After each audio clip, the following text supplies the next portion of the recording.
وبركاته.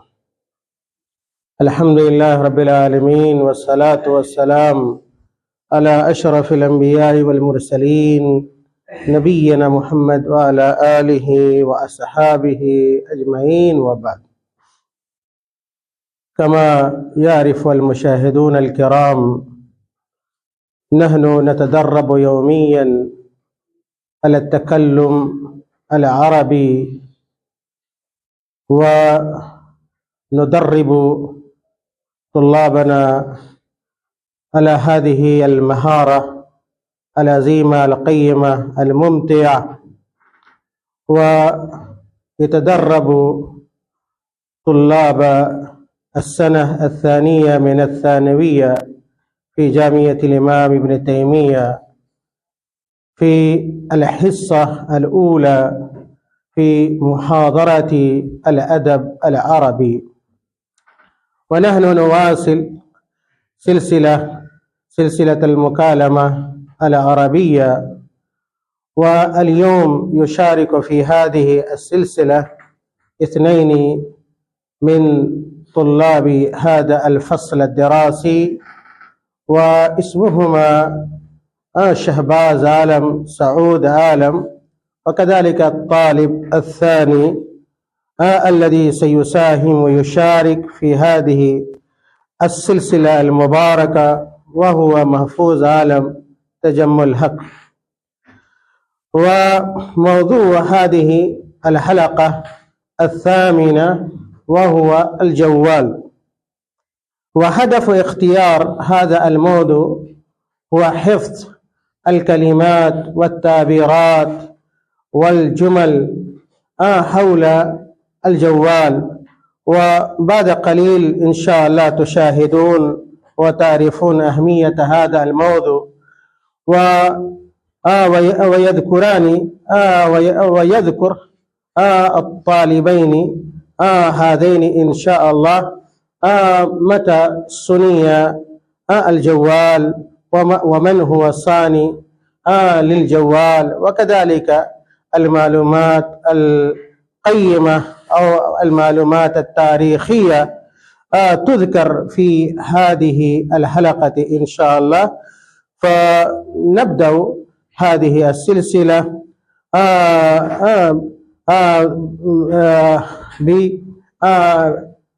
بالدعوة إلى الله سبحانه وتعالى. أدعو لهما أن يبارك في علمهما أو عملهما، فأقول لهما أن يبدأ التكلم على هذا العنوان، وجزاكم الله خير وبارك فيهما، والسلام عليكم ورحمة الله وبركاته. نعم، ابدأ. السلام عليكم ورحمة الله. وعليكم السلام ورحمة الله وبركاته. كيف حالك يا أخي الكريم؟ الحمد لله، أنا بخير وعافية. وكيف أنت يا أخي الكريم؟ الحمد لله بخير وعافية أيضا. من أي دولة أنت؟ أنا من الهند. ومن أي دولة أنت؟ أنا من الهند أيضا. يا أخي الكريم، إني أرى في كل مكان أذهب إليه الشباب والأطفال والشيوخ، سواء كانوا رجالا أو نساء، كلهم منشغلون بجهاز صغير. فما هو؟ أتعرف ما هو؟ عجبا، ماذا تقول يا أخي الكريم؟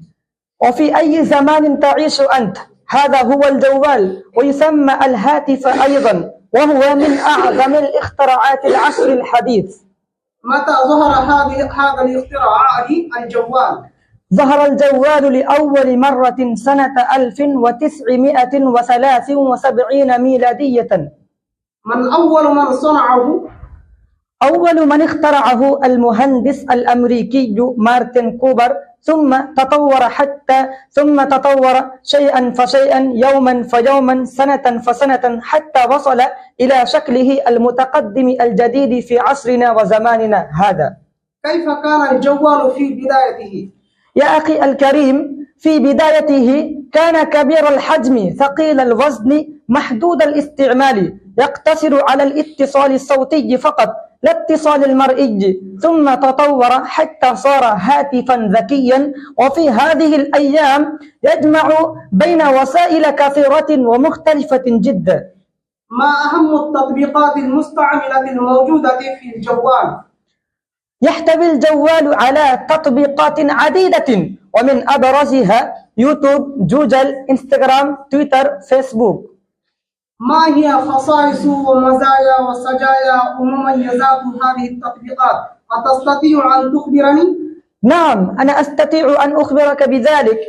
لكل تطبيق من هذه التطبيقات خصائص ومميزات خاصة. مثلا يوتيوب يستخدم لمشاهدة الفيديوهات التعليمية والترفيهية، وجوجل يساعد على البحث عن المعلومات بغاية السرعة. انستغرام يستخدم لمشاركة الصور والمقاطع القصيرة، وتويتر يستخدم لنشر الأفكار والأخبار باختصار.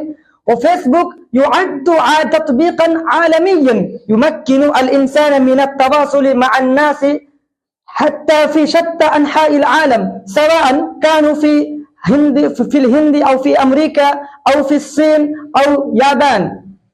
مما يتكون الجوال في زماننا هذا؟ يتكون الجوال في زماننا وعصرنا هذا من أجزاء كثيرة، ومنها الشاشة اللمسية والبطارية والسماعة والميكروفون ونظام التشغيل والاتصال بالإنترنت وغير ذلك من الخصائص الحديثة كما نشاهدها ونلاحظها في المجتمع. يا أخي الكريم، أخبرني ما أهم استعمالات الجوال؟ استعمالاته كثيرة ومختلفة ومتنوعة ومتباينة جدا، منها الاتصال الصوتي والمرئي والمراسلة والتعلم عن بعد ومطالعة الكتب المختلفة والتصوير والتوثيق والتسجيل والتنزيل والتحويل، واستخدامه في التجارة والعمل والتعليم والتعلم أيضا. هل يمكن أن يكون الجوال نعمة أو نقمة في آن واحد، أعني في وقت واحد؟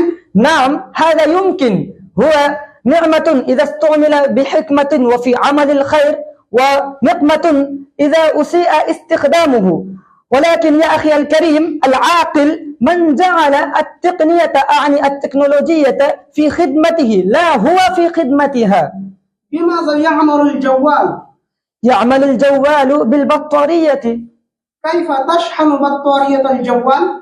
أشحن بطارية الجوال بوصله بالشاحن، ثم أدخل الشاحن في مصدر الكهرباء حتى تمتلئ البطارية كلها. هل لا يتعطل الجوال أو لا تنكشر شاشته؟ نعم، هذا يمكن. يتعطل الجوال أحيانا أو يسقط على الأرض فتنكسر شاشته. جزاك الله خيرا يا أخي الكريم على ما قدمت من معلومات مهمة قيمة عن الجوال. نعم، جزاك الله خيرا جزاء. وأنا سعيد بلقائك، والآن أستأذنك، سنلتقي مرة أخرى إن شاء الله. إن شاء الله. إلى اللقاء. إلى اللقاء. ما شاء الله، كانت هذه الحلقة ممتعة ومفيدة جدا، وتلاحظون أيضا هذه الفائدة وهذا الشيء، وكان هذا هو الهدف الأصلي لهذه السلسلة، وحفظ المعلومات وكذلك حفظ الألفاظ والجمل والمصطلحات حول الجوال، وهذا يساعد الطلاب في التكلم على العربي، وكذلك هذه المهارة تزيل وتبعد الخوف من الطلاب عند التكلم. وإن شاء الله غدا أيضا نلتقي بسلسلة أو بحلقة جديدة إن شاء الله. والسلام عليكم ورحمة الله.